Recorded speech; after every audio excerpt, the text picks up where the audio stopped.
Lost in my reflections on being treated like an infant, a sudden chill ran down my spine. It was that feeling you get when you sense nearby danger, making your hair stand on end like a scared cat. The truck continued its journey, and I watched people pass by. A new chill engulfed me, filling me with deep fear and terror. It was like being trapped in a nightmare you can't wake up from.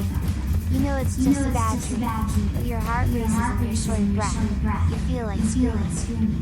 And then, suddenly, everything stopped. Time seemed to have frozen around me. The passers-by turned into static, silent images, as if they were part of a black and white photograph. However, I noticed an exception, an older man with an unkempt beard, unshaven for several days. He wore a long, time-worn coat, woolen pants, and gloves with the fingers cut out.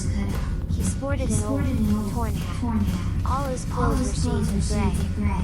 The man in the gray coat greeted me with a malicious smile, putting a finger to his lips as a sign of silence. He wandered among the frozen peaks, doing a polo dance, using each one as his dance partner. I wanted to scream, but my lips refused to part. I tried to open my mouth with my hands, desperate to emit a scream of horror and ask for help, but I found myself in a hell where making any sound was impossible. In those moments, the man in the gray coat ended his performance with a bow and a Machiavellian smile on his face, inviting me to go with him. And just when fear completely consumed me, finally, the scream was released from my throat, breaking the silence and paralysis of the moment. What's wrong, Alex? My mom asked me, abruptly braking the truck.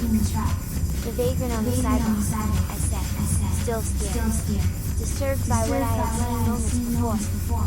I don't know who you're referring to, Alan, but there's no one on the sidewalk or walking around here, she replied, confused, restarting the journey to school again.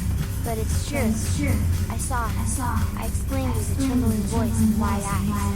There were people walking, and suddenly, everyone froze like statues. And there was a man in a gray coat too. He moved among them. He wasn't like the others. He could move and he was looking directly at me. My words came out rushed, a mix of awe and fear in every syllable. And that man, the one in the gray coat, started dancing among the motionless. It was as if he was in his own world, a world where only he could move. And then he signaled for me to be quiet, putting his finger over his lips. I paused, swallowing. I felt trapped. I wanted to scream, but I couldn't. It was like being in a nightmare, but I was awake, completely awake. And listening to myself, I realized it was useless to try to explain what I had just experienced. There was no one, not a single vagrant, not a single person. What had happened had become something full of uncertainty. It was as if the world I knew had vanished, leaving me alone with my thoughts and the echo of fear I couldn't share.